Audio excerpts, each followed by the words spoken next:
Hello students, social study की इस class में आप सभी का स्वागत है। आज हम पढ़ रहे हैं सोशल स्टडी क्लास 10th के लेसन 1 का पार्ट 3। इसके पहले हमने पार्ट 1 और पार्ट 2 पढ़ लिया है। यदि आपने वो वीडियो ना देखे हो तो आप डिस्क्रिप्शन बॉक्स में जाकर उन वीडियो की मैंने लिंक दे रखी है, वहाँ से देखें। आइए अब हम इसका पार्ट 3 शुरू करते हैं। Water sources, type, distribution and water conservation.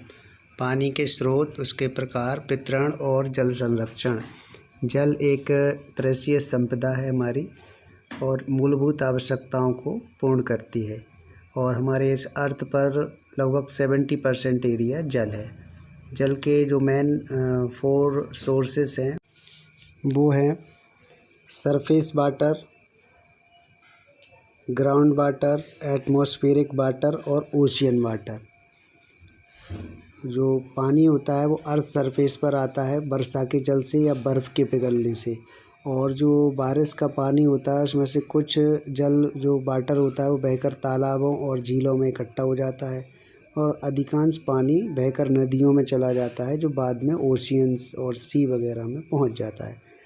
और जो बारिश का पानी का कुछ हिस्सा ज़मीन के अंदर सोख लिया जाता है, जिसे हम अंडरग्राउंड वाटर या ग्राउंड वाटर भी हम बोल सकते हैं, यानी ज़मीन का पानी। इसके अतिरिक्त वर्षा का जो पानी होता है उसका कुछ पार्ट भाप बनकर भी एटमॉस्फेयर में चला जाता है, जिसको हम एटमॉस्फेरिक वाटर बोलते हैं। ये ड्रॉपलेट्स के फॉर्म में या वेपर के फॉर्म में हो सकता है।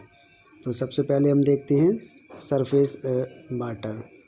नदियों, झीलों और छोटे बड़े जलाशयों में जो पानी होता है वो सरफेस वाटर होता है, ठीक है ना। सरफेस वाटर के जो मुख्य सोर्स हैं वो रिवर, लेक, पॉन्ड आदि हैं इसमें से। और भारत में जो रिवर्स हैं और उनकी हेल्पिंग रिवर्स भी उसके साथ जो होती हैं वो इसका हर एरिया में पाई जाती हैं, मतलब पूरे भारत में नदियाँ होती हैं।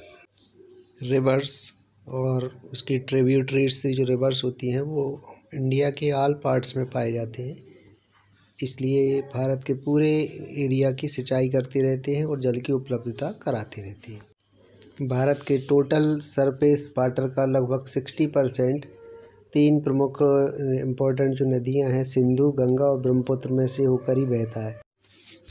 संसार में जो सबसे बड़ी नदियां हैं उसमें गंगा और ब्रह्मपुत्र का स्थान, गंगा का 10वां स्थान है और ब्रह्मपुत्र का 8वां स्थान है। इस प्रकार से ये प्रमुख नदियाँ हमारे देश में बहती हैं। अब हम लोग पढ़ेंगे ग्राउंड वाटर। वर्षा से जो पानी आता है वो ज़मीन में कुछ हिस्सा उसका सोख लिया जाता है और ये ज़मीन के कुछ नीचे चला जाता है और चट्टानों के बीच में और कंकड़ या जो सुराग होते हैं उनके बीच में ज़मीन के अंदर पहुंच जाता है, जो कुओं और ट्यूबवेल्स के द्वारा ज़मीन पर लाया जाता है। इसको ही हम ग्राउंड वाटर कहते हैं। हमारे देश में जो ग्राउंड वाटर है उसका जो डिस्ट्रीब्यूशन है वो असमान है। चट्टानी या पहाड़ी एरिया में कम होता है, जबकि सामान्य धरातली संरचनाओं में इसका लेवल ज़्यादा होता है। हम देखते हैं वायुमंडलीय वाटर। वाष्प के रूप में या वेपर के रूप में जो पानी होता है वो एटमॉस्फेरिक वाटर होता है। इसका यूज हम सिंपली नहीं कर सकते हैं। ओशियन वाटर या समुद्री जल जिसको हम बोलते हैं, तो देश के पश्चिम, पूर्व और दक्षिण में हमारे यहाँ जो सागर हैं, जैसे अरब सागर है और बंगाल की खाड़ी है, हिंद महासागर है, इनमें जल परिवहन और फिशरीज इंडस्ट्रीज़ काफ़ी फले फूले हैं और ये पानी हमारे देश के तटीय क्षेत्रों के लिए उपयोगी होता है, लेकिन ये पीने के लिए उपयोगी नहीं है क्योंकि इसमें बहुत ज़्यादा साल्ट का अमाउंट होता है। इस प्रकार ही हमने 4 टाइप के वाटर सोर्सेस या वाटर टाइप्स पढ़े हैं। अब हम पानी के उपयोग के बारे में पढ़ेंगे। यूज़ ऑफ वाटर, पानी का उपयोग। पानी का सामान्यतः उपयोग पीने के लिए, खाना बनाने के लिए, सफाई आदि के लिए, सिंचाई के लिए और बिजली पैदा करने के लिए, उद्योग में, ट्रांसपोर्ट में या इंटरटेनमेंट आदि के लिए यूज किया जाता है। सबसे ज़्यादा पानी का यूज हमारे देश में सिंचाई के लिए ही होता है। सिंचाई से पानी की हमारे देश में प्राचीन परंपरा रही है। सिंचाई के 3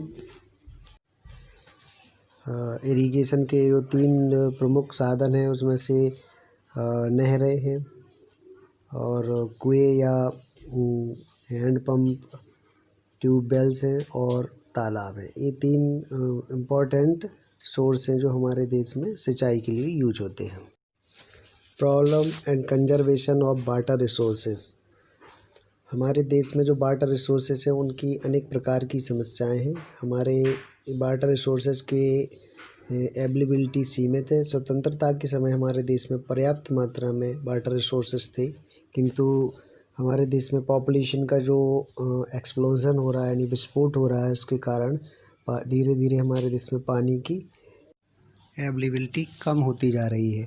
गर्मियों में सामान्यतः हमारे देश में पानी की काफ़ी कमी हो जाती है, क्योंकि पर्यावरण संरक्षण की कई स्थितियों के कारण वृक्षारोपण या जंगलों की भी कमी हो जाने से बारिश में कमी आ गई है, जबकि बारिश के मौसम में हमारे देश में पर्याप्त पानी रहता है। तो हमारे वाटर रिसोर्सेज की जो सीमित आपूर्ति हो जाने के कारण हमारे देश में कई समस्याएं हो गई हैं, जिससे कि पीने के पानी की या उपयोगी पानी की या इरिगेशन के लिए वाटर की सप्लाई कम हो गई है।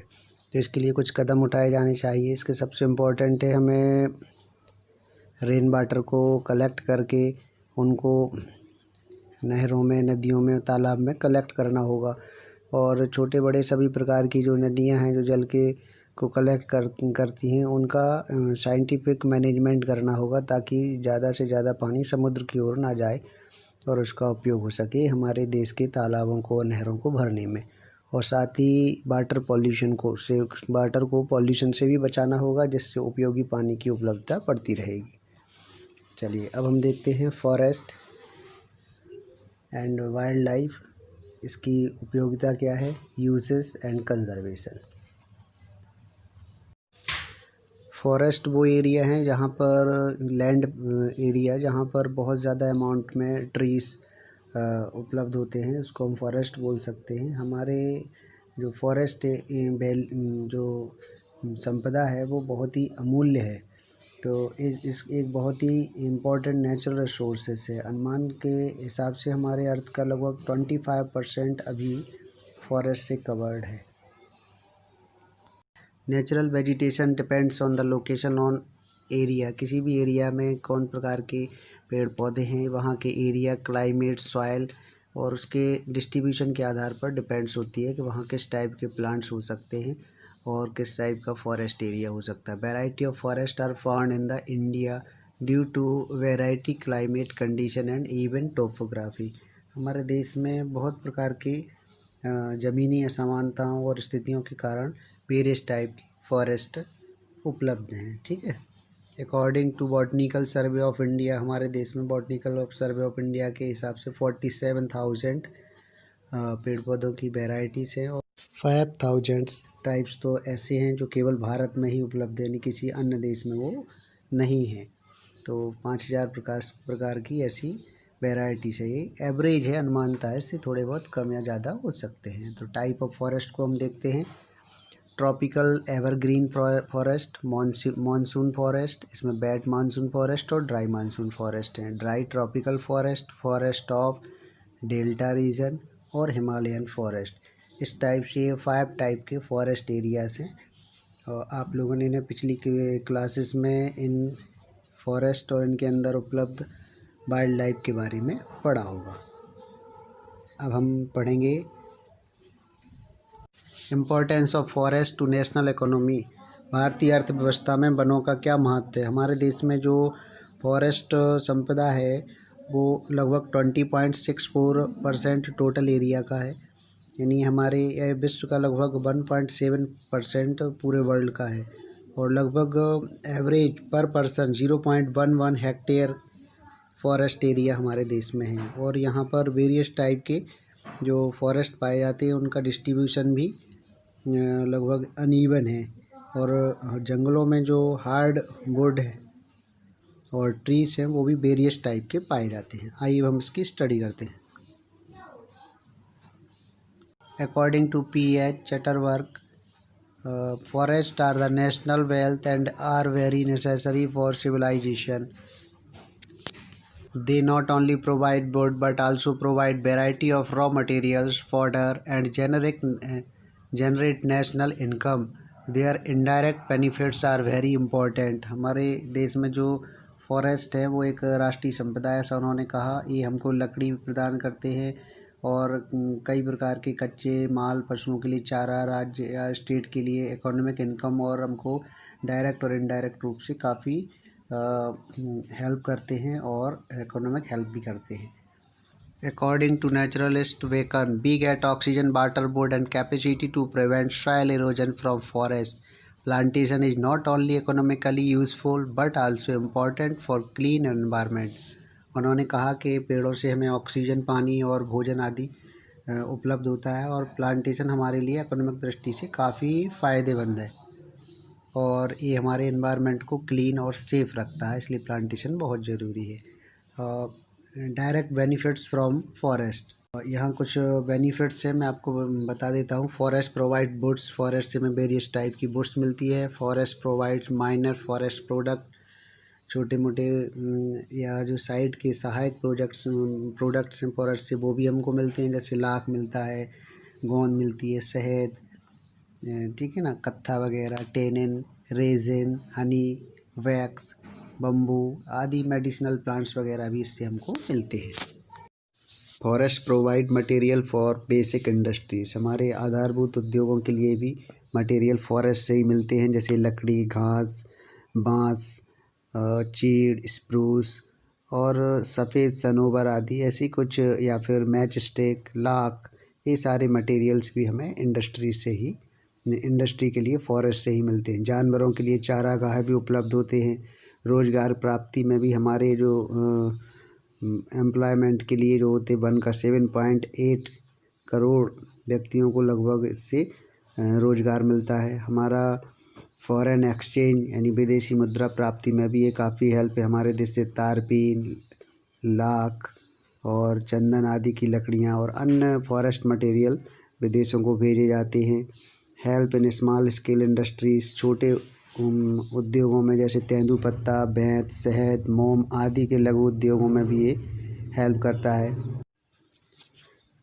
रेवेन्यू जनरेशन, सरकार को ये बहुत सारा रेवेन्यू जनरेट करके देता है, इससे सरकार की इकोनॉमी काफ़ी स्ट्रॉन्ग होती है। वर्तमान में लगभग 670 करोड़ रुपीस एवरी ईयर हमको फॉरेस्ट से ही डायरेक्टली प्राप्त होते हैं। Indirect benefit of forest, control soil erosion, जो फॉरेस्ट होते हैं इनकी जो पेड़ होते हैं उनकी जड़ें मिट्टी को पकड़ के रखती हैं, इसलिए सॉइल इरोजन को वो रोकते हैं। कंट्रोल द क्लाइमेट, फॉरेस्ट हवा की स्पीड को और उसके ठंडे गर्म प्रभाव को भी कम करके टेम्परेचर को मेंटेन करके रखते हैं। कंट्रोल फ्लड्स, चेक फ्लड्स, और ये बाढ़ नियंत्रण में भी ये हेल्प करते हैं।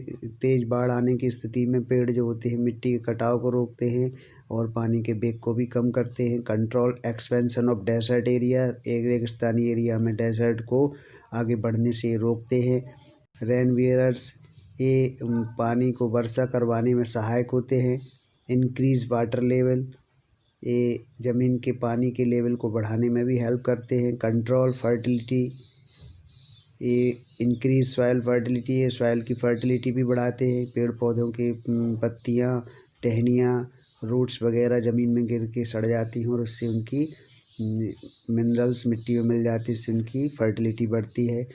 And effect of equality of oxygen, यानी ऑक्सीजन के लेवल को भी ये हवा में कंट्रोल करके रखते हैं। फोटोसिंथेसिस से ऑक्सीजन रिलीज करते हैं, इससे हमारे एनवायरनमेंट में ऑक्सीजन लेवल कंट्रोल करते हैं। Natural beauty, forest attracts tourist as they increase the natural beauty, forest क्या होता है, पेड़ पौधों से काफ़ी सुंदरता रहती है, इससे बाहरी टूरिस्ट और सैलानी हमारे देश में आते रहते हैं और इससे हमारी इकोनॉमी काफ़ी प्रभावित होती है और उनको फ़ायदा होता है।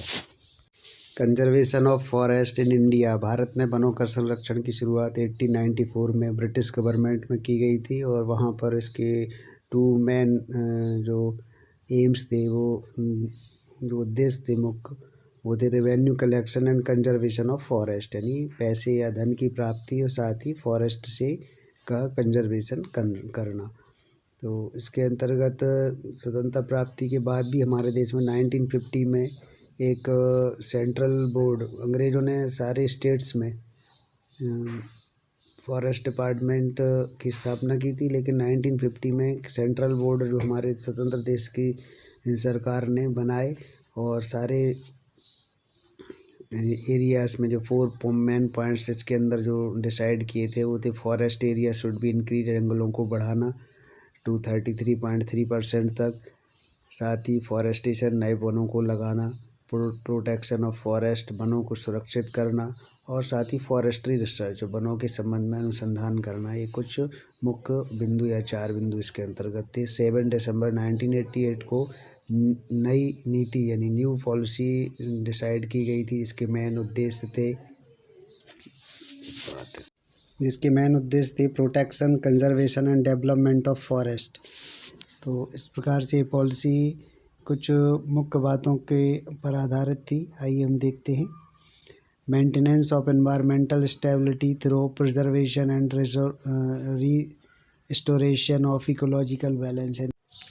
पर्यावरण की संतुलनता बनाए रखना, स्टेबिलिटी बनाए रखना और इकोलॉजिकल बैलेंस को कंट्रोल करना। कंजर्वेशन ऑफ नेचुरल हेरिटेज को कंजर्व करना। चेक सॉइल इरोजन, यानी सॉइल इरोजन को भी चेक करना, ताकि रिवर या लेक पॉन्ड वाले एरिया से फ्लड के कारण पानी के थ्रू सॉइल ना निकल जाए, ऊपरी लेयर ना निकल जाए, इसलिए इसके लिए भी चेक करना होगा।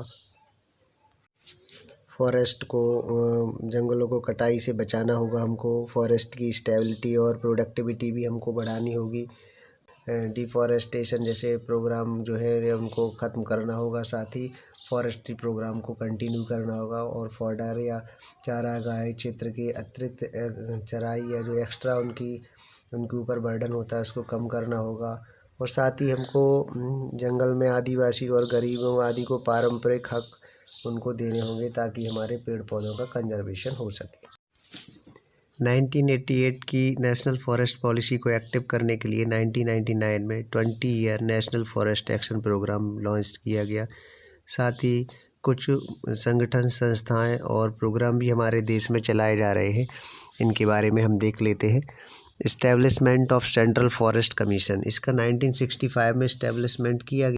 इसका जो कार्य था वो कलेक्ट इन्फॉर्मेशन एंड डाटा को कलेक्ट करना, इन्फॉर्मेशन को ब्रॉडकास्ट, टेक्निकल इन्फॉर्मेशन यानी सूचनाओं को प्रसारित करना, और मार्केट स्टडी और कोऑर्डिनेशन करना इसका कार्य था। नेक्स्ट है इंडियन फॉरेस्ट सर्वे ऑर्गेनाइजेशन, 1971 में इस्टेब्लिश किया गया, और ये वनों के अंदर क्या क्या संपदाएं हैं उनके बारे में जानकारी कलेक्ट करता है। Establishment of forestry research and education, ये इस्टेब्लिश्ड देहरादून में किया गया था। इसकी जो संस्थाएं हैं वो 4 रीजनल एरिया बेंगलोर, कोयम्बटूर, जबलपुर और बुरनोहट में है। Establishment of boat craft training centre, 1965 में इसका इस्टेब्लिशमेंट किया गया था। जो ऑफिसर्स और वर्कर्स होते हैं उनको लकड़ी काटने की ट्रेनिंग देने का प्रोग्राम है।